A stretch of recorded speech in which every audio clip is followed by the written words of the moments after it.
Hello student आज की class में आपको network day formula and network day dot ITL फॉर्मूले का यूज़ करना सिखाने वाले हैं कि इनकी मदद से आप टोटल डेज काउंट कर सकते हैं। तो चलिए शुरू करते हैं आज का इंटरेस्टिंग वीडियो और आते हैं कंप्यूटर स्क्रीन पर। दोस्तों यहाँ कंप्यूटर स्क्रीन पर देखें, सबसे पहले डेटाबेस समझ लेते हैं। यहाँ पर देखें टास्क स्टार्ट डेट है, मतलब टास्क की स्टार्टिंग डेट यहाँ पर लिखी है। यहाँ पर काम कंप्लीट कब हुआ है, मतलब एंडिंग डेट लिखी है।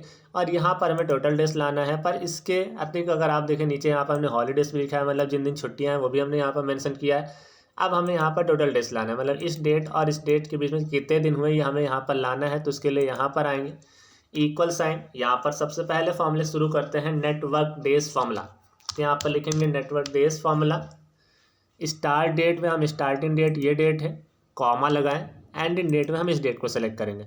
ध्यान रखें स्टार्ट डेट में कब से शुरू हुआ है, एंडिंग डेट में हमारा कब एंड हुआ है। इन दोनों को सेलेक्ट करके ब्रैकेट बंद, देन एंटर की प्रेस करेंगे तो यहाँ पर 9 आ गया, मतलब 9 दिन लगे हैं इस काम को कंप्लीट होने में। इसको सब में यहाँ पर ड्रैग कर देंगे तो सब के डेज यहाँ पर निकल के आ जाएंगे। तो आप देखें यहाँ पर 9 दिन लगे हैं, यहाँ पर 21 दिन लगे हैं, यहाँ पर 10 दिन, यहाँ 25 दिन, यहाँ पर 1 दिन और यहाँ पर 29 दिन यहाँ पर लगे हैं। अब मान लीजिए हमें हॉलीडेज़ को भी काउंट करना है। तो आप देखें यहाँ पर बस आपको कॉमा लगा देना है। कॉमा लगाने के बाद यहाँ पर क्या कहते हैं हॉलीडेज़, तो हम इन हॉलीडेज़ को भी सेलेक्ट कर लेंगे। फिर यहाँ पर ब्रैकेट है हमारा, बस एंटर बटन प्रेस कर देंगे। फिर से देखें आपको क्या करना है, यहाँ पर हॉलीडेज सेलेक्ट करना है। साथ ही साथ एक काम और भी कर दें, इनको आपको यहाँ पर लॉक कर देना है। F4 फंक्शन की प्रेस करिएगा, F4 फंक्शन की प्रेस करेंगे तो हमारा लॉक हो जाएगा। लॉक हमें इसलिए करना है क्योंकि हमें इनको ड्रैग भी करना है। जब हम नीचे ड्रैग करेंगे, अगर हम लॉक नहीं करेंगे तो हमारी ये सेल नीचे आती चली जाएगी, जिससे हमारा फॉर्मूला गलत हो जाएगा। और इनको लॉक नहीं करना है, स्टार्ट डेट और एंड डेट इनको हमें क्यों नहीं लॉक करना है, क्योंकि ये बार बार चेंज होनी चाहिए। पहली बार में 7 है, फिर 5 पे आना चाहिए, फिर 6 पे आना चाहिए, फिर 15 पर, फिर 18 पर, फिर 6 पर। वैसे हमारा एंड डेट भी बार बार चेंज होना चाहिए, पर इसको हमें चेंज नहीं करना है। हॉलीडेज हमारे पास इतने ही है, सिर्फ हमें इतने ही रखना है यहाँ पर, इनको चेंजेस नहीं करना है। इसलिए इसको लॉक कर देंगे और इन दोनों को लॉक नहीं करेंगे। तो आपको क्लियर हो गया होगा कि हमने इसको लॉक क्यों किया। एंटर बटन प्रेस करें तो यहाँ पर 9 ही आया। 9 इस वजह से आया क्योंकि इनसे इसमें कोई फ़र्क पड़ने वाला नहीं। यहाँ पर डेट क्या थी, 7/2/2024 से 19/2/2024। और यहाँ पर 15 तारीख को हॉलीडेज़ लिखा है, 22 तारीख को हॉलीडेज़ लिखा है, 26 तारीख को हॉलीडेज़ लिखा है। और ये जो डेट्स हैं जनवरी की हैं। जैसे हम सेकंड में देखें तो ये हमारा 5 से स्टार्ट है, 4 तक है, तो इसमें फ़र्क पड़ने वाला है। इसमें भी फ़र्क पड़ेगा, इसमें भी पड़ेगा। इसमें तो सेम ही डे है, मतलब एक दिन का ही है, तो इसमें कोई फ़र्क नहीं पड़ेगा। इसमें भी अगर हम देखें इसमें कोई फ़र्क नहीं पड़ता क्योंकि इनके हॉलीडेज़ हमने मेंशन नहीं किए। अब अगर हम इसको यहाँ से ड्रैग करते हैं तो आप देखें हमारा 18 दिन में, क्योंकि हॉलीडेज़ भी यहाँ पर ऐड होंगे, ये 9 दिन में, ये 22 दिन में, ये 1 दिन में और ये 29 डेज़ में। तो इस तरह से यहाँ पर नेटवर्क डेज फार्मूला काम करता है। आपको समझ में आया होगा कि यहाँ नेटवर्क डेज फार्मूला कैसे काम करता है। दिन को काउंट करता है, अगर आपने हॉलीडेज़ वहाँ पर दे दिए तो हॉलीडेज़ को भी छोड़ देगा, मतलब जो हॉलीडेज़ डे वाले वो दिन और कम कर देगा, फिर बताया नहीं है। तो 9 दिन में यहाँ पर क्या है, इसने क्या किया होगा, सैटरडे संडे को माइनस कर दिया होगा। जैसे यहाँ पर मान लिया 15 आया होगा, 7 से लेकर 19 तक, तो यहाँ पर 3 उधर हो गया, 9 3 12 हो गया। तो वहाँ पर कितना है, 9 दिन आया, तो यहाँ पर सैटरडे संडे को इसने माइनस कर दिया होगा।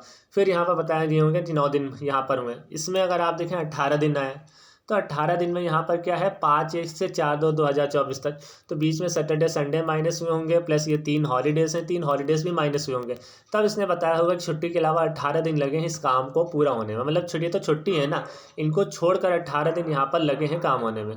यहाँ पर 9 दिन, यहाँ पर 22 दिन, यहाँ पर 1 दिन, यहाँ पर 29, मतलब सैटरडे संडे को भी यहाँ पर है और प्लस हॉलीडेज़ हैं। इन सब को माइनस करने के बाद बताता है कि हाँ इतने दिन लगे। इसे 30 दिन है और 10 दिन में वहाँ पर 8 दिन सैटरडे संडे है, 2 दिन हॉलीडेज़ है।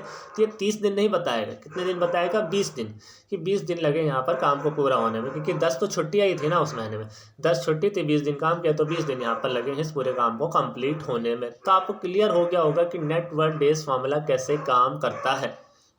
इसके बाद आप देखें ऑप्शन आता है network days dot INTL formula. इसका मतलब यहाँ पर क्या होता है, INTL फार्मूला क्या करता है, जैसे यहाँ पर क्या ऑप्शन देता है, सैटरडे संडे दोनों को ही काउंट करता है। अब मान लीजिए हमें किसी में सैटरडे को ही काउंट कराना है, या किसी ऑफिस में सिर्फ संडे को ही ऑफ होता है, या उसके अलावा किसी और दिन ऑफ होता है, तो उनको दिखाना है। तो हम कैसे दिखाएं, तो उसके लिए हम लोग यूज़ करते हैं network days dot INTL formula. कैसे वो यहाँ पर देख लें, जैसे यहाँ पर आ जाते हैं, फिर से यहाँ पर equal sign network days dot INTL formula use करेंगे। सेम वैसे ही यहाँ पर भी देखें, स्टार्ट डेट है तो हमारी स्टार्ट डेट यही, कॉमा एंड डेट है तो एंड डेट में भी हमको इसकी को देना है, कॉमा लगाएंगे। बस यहाँ पर वीकेंड का एक ऑप्शन नया आपको मिल जाता है कि आप हॉलीडे कब देना चाहते हैं। तो हमने यहाँ पर सेलेक्ट कर लीजिए, मान लीजिए संडे ओनली, सिर्फ संडे को ही हमें देना है, तो संडे ओनली कर दिया। 11 यहाँ पर, वहाँ पर डबल क्लिक करेंगे 11 आ जाएगा, या 11 यहाँ पर लिख दें। कॉमा यहाँ पर आता है हॉलीडेज़, तो हॉलीडेज़ में हम इसको सेलेक्ट कर लेंगे, ब्रैकेट बंद करेंगे, एंटर बटन प्रेस कर देंगे। अब देखें यहाँ पर 11 दिन लगे, क्योंकि किसने सिर्फ संडे को ही काउंट किया, यहाँ पर सिर्फ संडे को ही काउंट किया, उसके अलावा नहीं काउंट किया। यहाँ पर अगर आप देखें हॉलीडेज, हमें फिर से यहाँ पर क्या कर देना है, लॉक कर देना है। F4 बटन प्रेस करेंगे तो हॉलीडेज यहाँ पर लॉक हो जाएगा। अब इसको सम में ड्रैग करेंगे, सबका आंसर निकल के आ जाएगा। यहाँ पर 23 दिन, यहाँ पर 11 दिन, यहाँ 27 दिन, यहाँ 1 दिन, यहाँ पर 34 दिन, क्योंकि यहाँ पर सिर्फ संडे को ही नहीं काउंट करेगा, उसके अलावा सबको काउंट करेगा। और हमने वीकेंड दिया, मतलब संडे और वीकेंड को छोड़कर जितने भी डेज होंगे उस सबको काउंट करके बताएगा कि हाँ इतने दिन में काम कंप्लीट हुआ है।